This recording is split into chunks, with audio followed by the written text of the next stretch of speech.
Welcome back, Warriors. Back with another episode of Vigor Warriors 2 and the 1% Club. Hope you guys are doing well on your purpose, on your plan. And once again, thank you for all the subscriptions, likes, and comments. Please continue those because I do get a lot of ideas and things to talk about that you want to talk about. And I can just kind of give you my experiences as we've done throughout this whole channel. So this is another question, and I finally got to it now, and I'm glad I did. Several of our listeners are talking and viewers are talking about the idea of Sufism and retention. So let's kind of talk about this. I'm going to kind of bring it together with all the different type of things that we've talked about so far on our channel. But the idea, guys, of Sufism really is the bottom line. It's a belief that you have to pursue a path in which you're going to be closest to God. And that's really kind of the best definition that I found with it. And once again, it doesn't change the whole basic premise of what we're doing as human beings. Now, let me ask you a question, my friends. When a lot of these type of different religions, different types of things go back to the same old principle that we've had for thousands of years. And that's the idea of trying to control your built-in energy. So if this has gone on for thousands of years, is it any different today than it was back then? Sure, the technology changes, right? We have a computer here. I can show you my computer, right? We have a computer. We have headphones, which we didn't have back in the time before Christ, right? Plato and Socrates and all those guys. We didn't have any of those things, right? Cars. We only had cars over 120, 130 years, right? So technology can change. All the different things around us can change. But the question becomes, do people change? And I believe that people have been people. They may have lived longer now. We may have found technology and different things to help people live longer. Though if you look at the Bible and you look at certain things, people lived a long time, and whether that was literal or not, people lived a lot longer, right? And you see people living now to 120, 130 years old, and who knows if people were able to live that long way back when. But the bottom line really is when you look at things, we're all made the same way we've always been. And so, isn't it any wonder that we even question? Why do we question the fact that people always will act the same way? Because people are people. And there's going to be good in life, and there's going to be evil in life. People have good intentions, and people have bad intentions.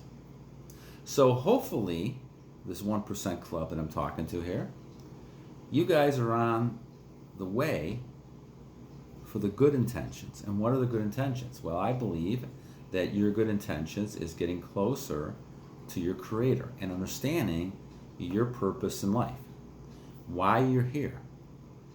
What is the reason why you're here? Right? Certainly, it's not just to go ahead and have pleasure all the time.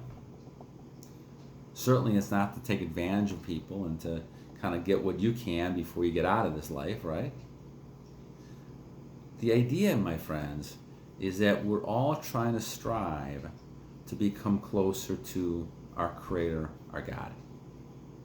And so Sufism falls right into that category of another types of philosophy that people have had, religion that people have, to use to say, I want to get closer to God.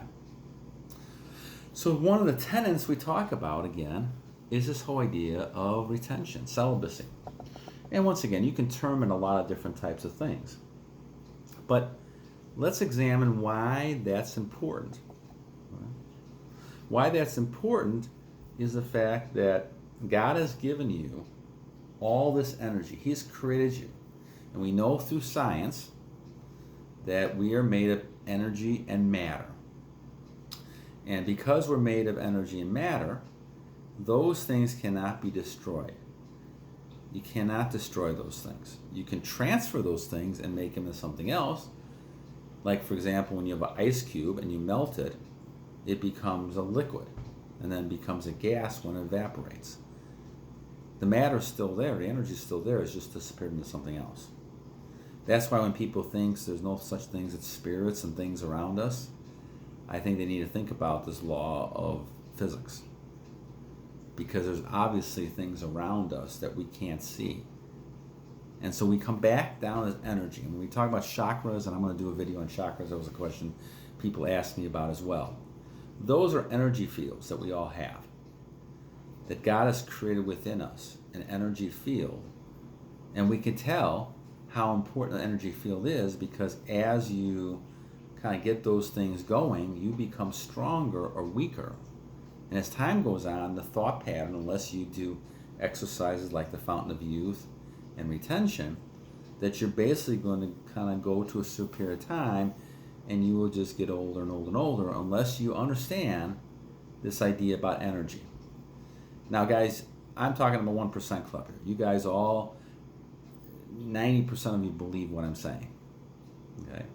This is my opinion, right? Do I have a lot of scientific proof? Not a lot, right? But a lot of people will believe the fact that we have energy. They used to take pictures of people, and there's energy sources within them. There's 7 chakras that they talk about. Now, can I prove this scientifically to you? I can't do that right now.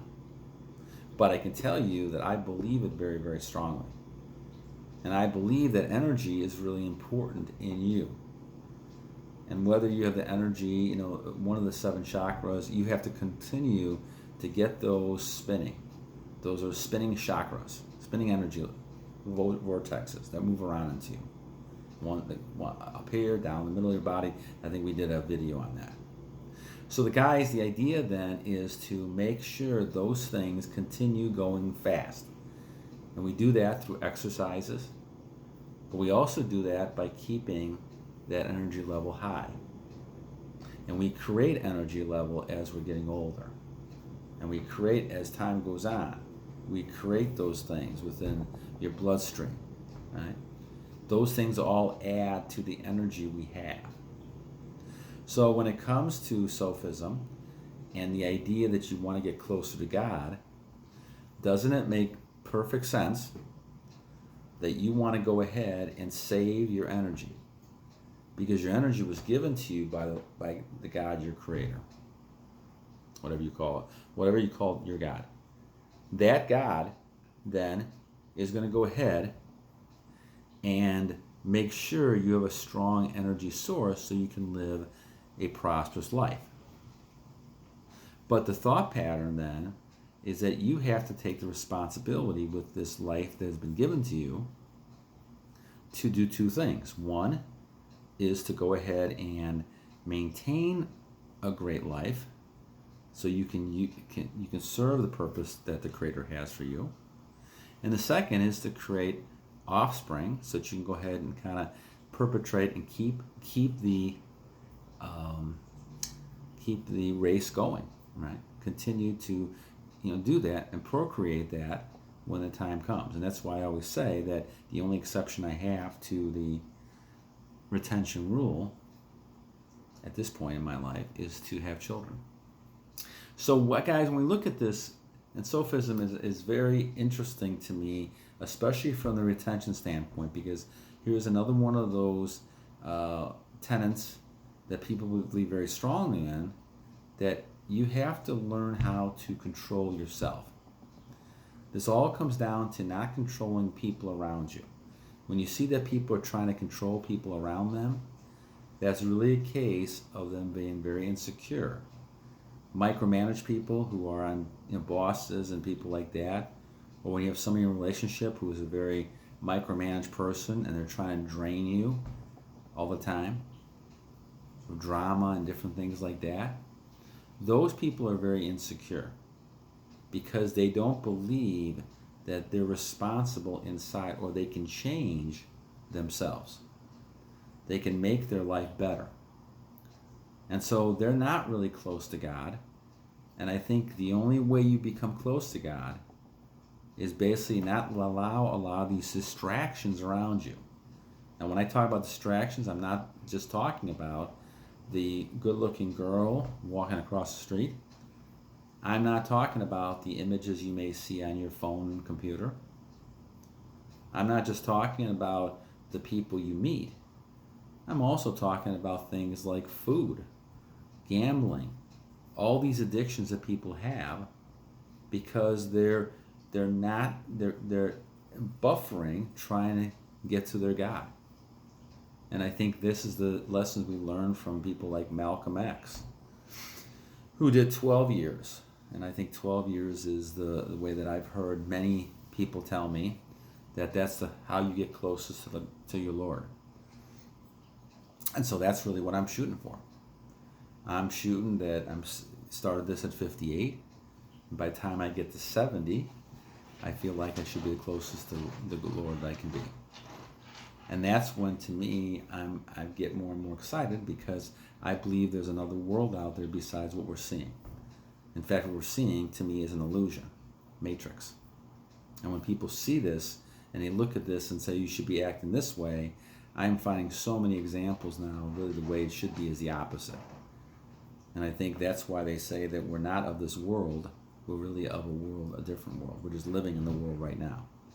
And that's why what you really want to do is focus on something that makes sense. Right? I know there's a lot of talk about evolution and all this type of things, but in my mind, we're too small. Someone created us. And if you think, in my view, that God created it, then you're saying, how can I get closer to that person? And no matter how old you are, you can kind of relate to this. Funny, children tend to talk a lot more about God than adults do, because they realize they just came from being created. And that makes sense to me because they see that. 2-3-year-olds, they'll tell you there's a God because they just came from being created. Now, they may not be able to say it that way, but they understand that. They'll draw pictures of God. They'll draw pictures of lots of things because they know there's a creator. So, the question then, guys, is how do you get close to that? And that's why I would say, do a lot of research. Are you guys doing research in different things? Whether you believe in brahmacharya or Sufism or celibacy or Catholic religion, look at the principle and the concept more than anything else. Look at the idea that's important to do those things. And this is why I add fasting to it. I know a lot of people may or may not like fasting, but to me, I have seen all types of religions talk about the idea that you want to get away from putting stuff into your body that is just very toxic. I don't care if it's medicine. I don't care if it's food. I don't care if it's, different types of energy from other people, right? You want to make sure you're pure. And that's what goes back down to all these type of things we're talking about. Being as pure as you can be. So now you can go ahead and focus on your Lord. Now, I'm basically going through a detox period myself, guys, because I went through many, many years of issues. And so this is why I'm intermittently fast. This is why I've gone on long streaks. I'm really trying to detox so that my thought is getting closer to my God because of that. All right? So anyway, I want to at least focus on these ideas of Sufism and taking this and putting together with retention. I think once again, the main thing is to have your strong beliefs, and the main thing is to look at the purity of the person. And you never want to cloud that purity, because as I'm finding, the purer you are, the more things you put in your body that's positive. To my mind, I'm getting closer to the person I should be with. And the person I should be with is the person that's closer to my God. All right, guys, so enough of this one. Once again, subscribe, like, comment, send topics you want to. And until next time, battle on.